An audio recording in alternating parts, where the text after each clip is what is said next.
Bilang ng mga young fathers o batang ama sa bansa. Ating tatalakayin kasama si Ms. Maylene Mirasol Kiray, Acting Division Chief ng Knowledge Management and Communications Division ng Commission on Population and Development. Maylene, magandang tanghali sa iyo. Masayang pamilya, Ninya and Yusek. Maraming salamat muli sa Bagong Pilipinas at sa inyo, Ninya, no, sa opportunity na binibigay nyo lagi sa CPD para sa aming mga programa. Alam mo na, miss ka namin dito sa studio, Miss Maylene. Suki pala si Oo Miss nga. Oo, Maylene. nasa Rizal kami for our strategic planning. So, kaya Zoom po ngayon. O, tingnan mo, Salamat strategic. at Ninya. Nasa strategic planning si Maylene pero nandito siya, nagseserbisyo sa Bagong Pilipinas ngayon. Pero itong balita, ano po ba ang edad kapag sinabing young father o batang ama ang isang tao at gaano po ba kalaki ang bilang nito sa ating bansa sa ngayon? Balita ko tumataas daw. Alright. So itong batang ama natin, no, first time namin ni-release ito. Pero itong data na to from the Civil Registration and Vital Statistics ng Philippine Statistics Authority ay actually 2021 pa. Ninya, no, from pre-pandemic levels ng 2018. So more than 5,000 yun, na talagang biglang nag-jump ng 2019 to more than 8,000. Pero nung 2021, may slight dip ng more than 7,000. Pero kahit na isipin mo na yung numbers, no, yung absolute numbers ay parang kakaunti. Pero imaginein natin, mga batang ama to na edad 10 to 17. So, ganun ka bata, batang ama na sila. So, batang ama, no, na nag-aalaga ng another bata. No? So, there should really be no more children having children. Yan talaga yung core message. Kaya, medyo alarming ito, Ninya. No? At mas alarming, no, yung fact na syempre pag mga batang lalaki, ito yung isa sa mga kapartner, no, sa economic situation ng pamilya. Kaya talagang affected yung buong family dahil dito. Ma'am Maylene, no, you said the range of 10 to 17 years old, no? Ma'am, anong edad po ba yung naitalang pinakabatang ama sa bansa ngayon? So sa ngayon, itong datos na meron tayo ay edad 10 to 17. Wala pa tayong breakdown, no? Pero starting siya ng 10 to 17 na range. Wala pa lang breakdown as by single year. Parang ano pa sila, grouped into age. Okay. Pero they are minors, no? Yes. Minors na nakabuntis ng mga batang babae rin. Oo, medyo kasi na bahala ako doon sa sinabi mong 10 to 17. So, ibig sabihin ba, malamang baka malaking posibilidad na may 10-year-old na batang ama? Kasi nung kausap kita sa batang ina, may nasabi ka rin as young as 10, di ba? Yes, yun talaga, sure tayo. Kasi meron akong data ng single year. So nakita natin kung ilan yun. Pero actually, it's a rare event naman yung 10-year-old. Dito, I cannot say for sure yung single year. Basta yung age group lang niya ay 10 to 17. So we will wait for this breakdown. Ito pa lang yung naka-release kasi sa amin. I understand. Na age rate. Yes, I Oo. understand. Sige, tama. So that's the range. Wala pa tayong talagang specific age. So mula po sa inyong datos at assessment, ano po kaya yung mga factors kung bakit ganito ang nagiging statistics natin sa mga batang ama sa bansa? Ano po kaya ang mga dahilan nito? Ayun, so tulad, no, sa ating teen pregnancy, no, sa ating adolescent pregnancy sa mga babae, ganito rin. Kasi may mga individual factors like yung exposure to pornographic materials ng ating mga kabataang Pilipino in 2021 mataas kasi, no, ayon sa 2021 Young Adult Fertility and Sexuality Study. No, so 18% in the Philippines exposed to pornographic materials. Isa yan sa mga maaaring reason, no? And next to none, social media ang source nila ng impormasyon tungkol sa sex at sexuality. So makikita natin na yun yung maaaring mga factors. Tapos sa bahay pa, hindi na pag-uusapan ang sex at sexuality, no? Kasi alam naman natin ang mga Filipino parents, usually hindi sila handa, no, na pag-usapan ng mga bagay-bagay na to. At ganun pa rin ang panawagan namin niya na sana talaga mapasa na ang Adolescent Pregnancy Prevention Bill para yung edukasyon talaga, ito ay isang protective factor para hindi makabuntis ang ating mga kalalakihan. At sana ang focus din, aside from ating mga kababaihan, mag-focus din tayo sa mga young boys. No? So sa ngayon, nakikita naman natin, no, may maraming nagsisilabasa ng mga controversial na situation. So maybe it's really time for us to focus also on the boys. No? Kasi sila yung mga nakakabuntis no, ng ating mga bataang Pilipina. Can you just comment bilang isang ina, sana tama ma-educate rin yung mga magulang to raise, 'di ba? Mababait na lalaki. Yung mga lalaking hindi nagte-take advantage ng mga kababaihan. Agree. Nasa magulang din yan hindi ba? Kasama ba yon sa inyong mga paraan para masolusyonan siguro o mabigyan ng ma-address ang problemang ito? Tama ka dyan, Nina, no? Ang ating mga magulang, meron talaga kaming parent education, no, on adolescent health and Dapat mas development. intensive Gusto yan. talaga natin yung mga parents natin ay maging handa na sila mismo, hindi sila mangimi na pag-usapan, no, ang sex and sexuality sa kanilang mga anak. No, kasi dapat talaga yung impormasyon na to galing sa bahay niya. Kaya natutuwa din ako kasi alam ko aware kayo ni Sir Vince, no, na mag-asawa na kailangan talaga magulang ang nagtuturo ng mga ganitong bagay. Kaya meron kami ganitong programa, parent education, para sa sexuality education ng ating mga kabataan. And at the same time, no, itong programa namin na ito, sinasabi din namin, kailangan yung communication between parents and children maganda kasi hindi kayo makakapag-usap tungkol sa sex and sexuality kung hindi naman kayo talaga nag-uusap sa bahay. Kung hindi kayo araw-araw pinag-uusapan ng mga simpleng bagay, paano kayo makakarating sa sexuality discussion? So yan yung talagang advokasya namin sa Komisyon sa Populasyon at Pagpapaunlad. I agree with you, Miss Mylene. Dapat marami tayong mga conversations na mga ganito para ma-open up rin yung mga kabataan ngayon sa kanilang mga magulang. Ma'am Mylene, curious lang din ako, no, kung ikukumpara sa mga young mothers, ano ang kaibahan ng way of thinking ng mga ito sa mga young fathers? Mas mataas ba ang awareness nila sa pagkakaroon ng anak base sa inyong pag-aaral? Sa ngayon, no, hindi pa kasi tayo nakapag-conduct ng qualitative studies. Pero alam natin na ang sex kasi for male, no, sa ating mga qualitative data, no, it's a physical act. Pero for females, it's really my emotional attachment according to qualitative data.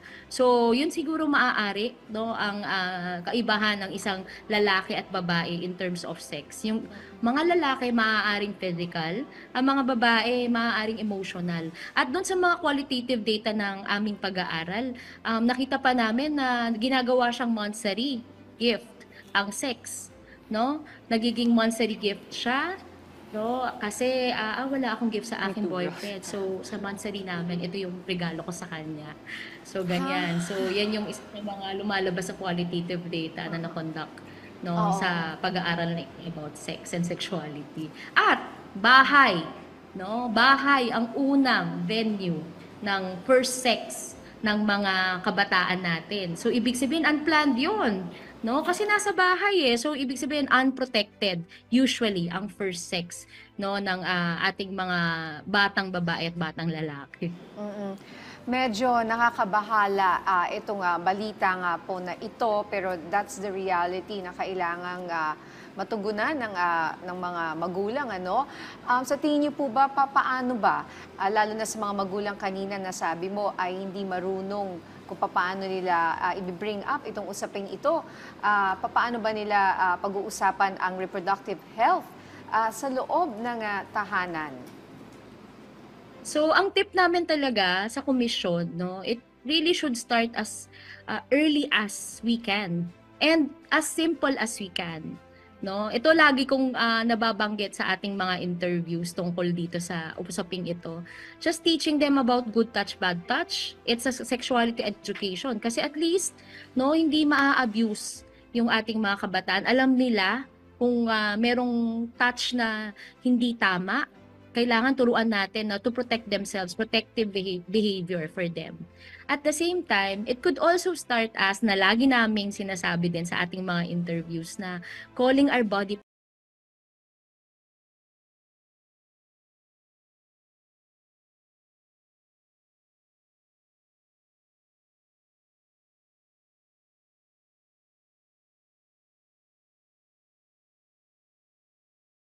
no. Of course, nasa gobyerno tayo, no? Ang una pa rin talaga nating core message is really abstinence, but if you are there in the situation, protect yourself. Kasi ayaw natin na ikaw ay mabuntis ng maaga, ayaw natin na ma-stop ang pag-aaral mo, no? Ayaw natin na magkaroon ka ng nakakahawang sakit or sexually transmitted infection, kasama dyan ng HIV/AIDS kasi pabata ng pabata, no, ang nagkaka-HIV/AIDS ayon sa datos, no? Ito ay mga males having sex with males or men having sex with men na pabata ng pabata, no? Kaya kailangan talaga ng sexuality education sa ating mga kabataan, no, sa ating mga magulang na Pilipino. Ang core message namin, konektado tayo, maaari kayo mag-visit, no, ng ating Facebook account, konektado tayo. No, meron din mga kabataan kung may kikinig at nanunood, meron tayong Facebook, no? Kung gusto niyo magtanong ng mga tanong na hindi niyo matanong-tanong, I choose, no, meron din yang website, no, ichoose.ph, at usap tayo sa fp.ph. So kung gusto niyo ng mga family planning methods, meron din sa aming Facebook account, Commission on Population and Development, no? Kung gusto niyo magtanong din ng mga tanong na hindi niyo matanong-tanong tungkol sa family planning, sexuality education, kayo ay mag-message lamang sa amin at kami ay sasagot sa inyo at i-refer namin kayo sa service provider kung gusto niyo ng family planning method. Okay, Ms. Mylene, no, gusto lang po namin malaman, no, ano po ba sa kasalukuyan yung mga programa ng inyong komisyon para sa issue ng adolescent pregnancy sa bansa? At may mga specific programs po ba kayo para sa ating mga batang ama? Ayun, so meron tayo, Adolescent Health and Development, isang package of programs talaga ito. No, ang aming core message, kasama namin talaga, may unified government campaign, no, ng I choose or malaya akong maging. So sa mga kabataan, yan talaga yung core message na aming sinasabi. So kami ay nag-educate, nagtitrain ng ating mga facilitators, no, na mga kabataan para sila mismo, no, kapag nasa school, pwede silang mag-navigate or mag-refer nitong mga kanilang kaklase, kaibigan, kung merong issue on reproductive health, i-refer nila. No, yan ang isa sa ating mga programa. At the same time, no, nais din namin talaga na binibuild namin yung capacities ng ating mga population officers na maraming programa dun sa baba tungkol sa adolescent sexual and reproductive health. At sa ating mga kabataan naman, meron nga tayong I Choose, no, may Facebook page at saka website.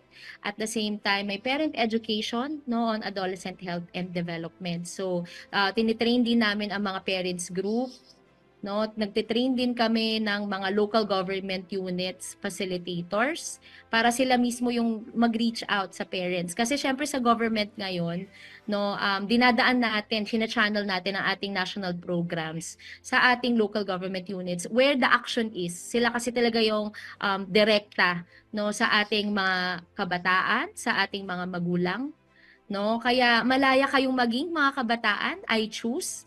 At mga parents, konektado tayo. Pag-usapan natin, no? At tara usap tayo sa family planning.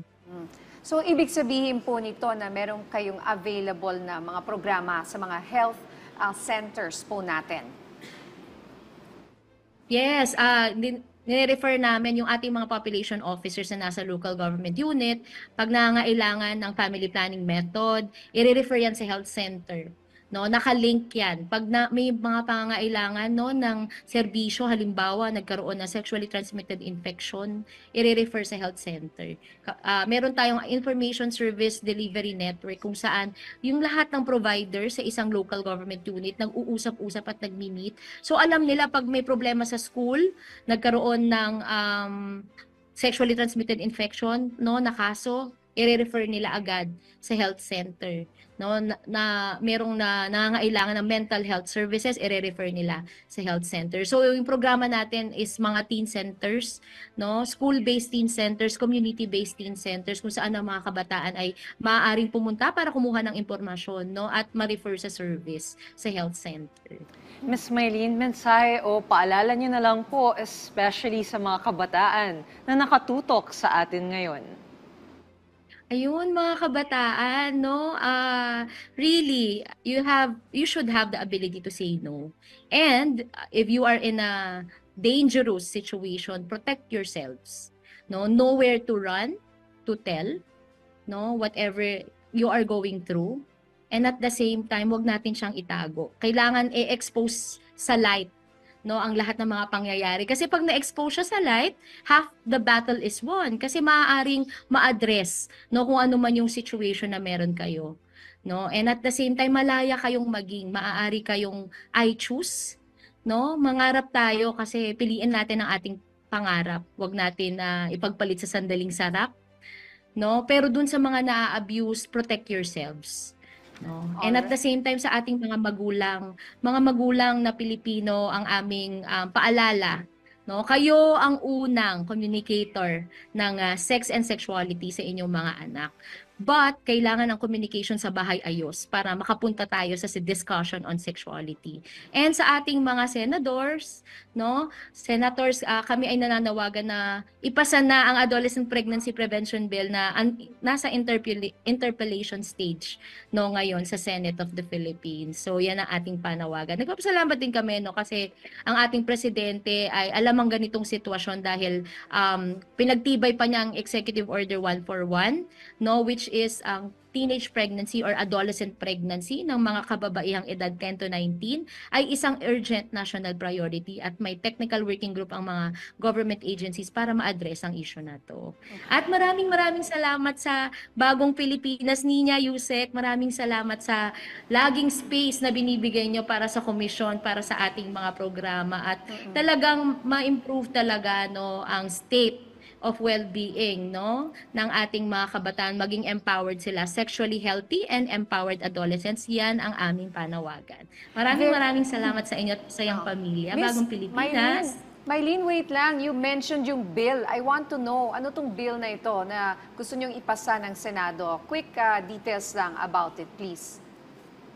Okay. So itong Adolescent Pregnancy Prevention Bill ay talagang nagpapatibay ng mga programa para ma-address, no, ang adolescent pregnancy sa ating mga local government units, no, para mas mangipin, no, yung adolescent pregnancy prevention na programa natin. At itong Adolescent Pregnancy Prevention Bill, nais din natin yung mga nabuntis na, no, na magkaroon talaga sila ng access sa family planning.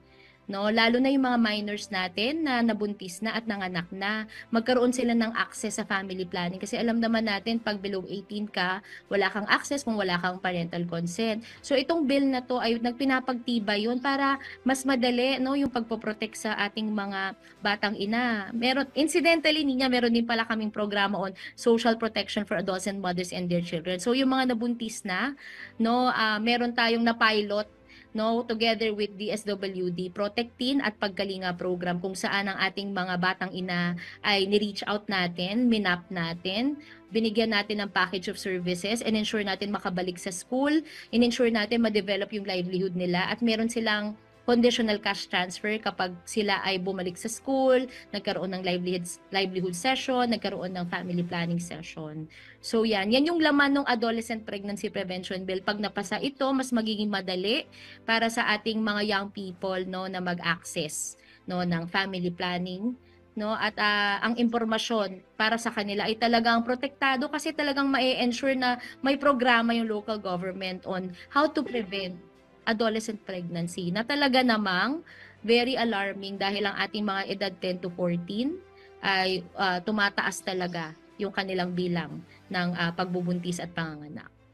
Okay, maraming salamat sa inyong oras, Mylene Mirasol Kiray, Acting Division Chief ng Knowledge Management and Communications Division ng Commission on Population and Development. Thank you.